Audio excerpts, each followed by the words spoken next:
అందరికీ నమస్కారం. Welcome to Telugu పల్లెట్. 12 ఏళ్ల భవదీప్తి ఎన్టీఆర్ జిల్లా జగ్గేపేట. సెప్టెంబర్ మొదటి వారంలో విజయవాడను వరదలు ముంచెత్తిన వేళ బాబు కుటుంబం ఉండే ఇంట్లోకి వరద నీరు చేరింది. ఆ వరద నీరు తగ్గే వరకు కుటుంబంతో అతడు ఇంట్లోనే ఉన్నాడు. అయినా ఇంట్లోని సామాన్లు తడవకుండా అమ్మా నాన్నలకు సహాయం కూడా చేశాడు. అయితే అదే రోజు రాత్రి బాబు చలి జ్వరంతో పాటు వణుకుతో బాధపడ్డాడు. వైరల్ ఫీవర్ ఏమో అని స్థానిక ఆర్ఎంపీ దగ్గర చూపించారు. అతను యాంటీబయాటిక్స్ ఇచ్చి ఇంజెక్షన్ చేశాడు. అయినా పరిస్థితి అసలు కుదుటపడలేదు. ఆ తర్వాత టెస్ట్ చేయించగా డెంగ్యూ సోకినట్లుగా తేలింది. అయితే ఉన్నట్టుండి అకస్మాత్తుగా 2 కాళ్ల తొడల నుంచి అరికాళ్ల వరకు వాచాయి. దీంతో విజయవాడలోని ఓ పెద్ద ఆసుపత్రికి తీసుకెళ్లారు పేరెంట్స్. అక్కడ టెస్టులు చేసిన డాక్టర్లు నిర్ఘాంతపోయే వార్త చెప్పారు.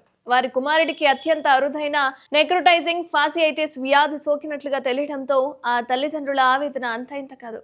ఈ జబ్బుకు మరో పేరు ఫ్లెష్ ఈటింగ్ డిసీజ్. అంతేకాదు, ఈ వ్యాధికి కారణమైన బ్యాక్టీరియా భవదీప్ శరీరంలోకి చొచ్చుకుపోయి కండరాలను తినేస్తుందట. దీంతో వెంటనే అప్రమత్తమైన డాక్టర్లు ఇన్ఫెక్షన్ మరింత పెరగకుండా ఈ నెల 17న కుడికాలను తొడభాగం వరకు తొలగించారు. ఎడమ మోకాలి కింద భాగంలో కూడా 30% వరకు కండను కూడా సూక్ష్మక్రిములు తినేసినట్లుగా గుర్తించారు.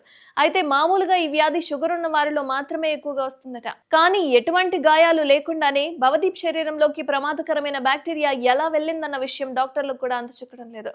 భవదీప్ పరిస్థితి తెలిసి సీఎం రిలీఫ్ ఫండ్ కింద స్థానిక ఎమ్మెల్యే శ్రీరామ్ తాతయ్య 10 లక్షలు మంజూరు చేయించారు. బాలుడు శరీరంలో కుళ్ళిన భాగాల నుంచి తీసిన శాంపిల్స్ టెస్ట్ చేసిన డాక్టర్లు ఈకోలి, క్లెబిసెల్లా సూక్ష్మక్రిములు వెళ్లినట్లుగా గుర్తించారు. అయితే వరద నీటిలో మురుగునీరు కలిసినప్పుడు ఇలాంటి బ్యాక్టీరియా వ్యాప్తి జరిగే అవకాశం ఎక్కువగా ఉంటుందంటున్నారు. అయితే జ్వరం వచ్చినప్పుడు కాళ్ల వాపులు లాంటివి కనిపిస్తే వెంటనే డాక్టర్లను సంప్రదించాలని నిపుణులు చెప్తున్నారు. ప్రస్తుతం ఐసీయూలో భవదీప్ కు చికిత్స అందిస్తున్నారు. అతని పూర్తిగా కోలుకునేందుకు 2-3 నెలల వరకు సమయం పడుతుందని డాక్టర్లు చెప్తున్నారు. ఏది ఏమైనా వర్షాకాలం కావడంతో వరద నీరు ఇంట్లోకి వచ్చినా, మురుగునీరు కలిసినా సరే కొంతవరకు జాగ్రత్త వహించండి. అలాగే మీ కాళ్ళకు సంబంధించి ఎలాంటి వాపులు కనిపించినా సరే వెంటనే డాక్టర్ని సంప్రదించండి. ఏ వ్యాధి ఎప్పుడు మన శరీరానికి అంటుకుందో అస్సలు తెలియడం లేదు.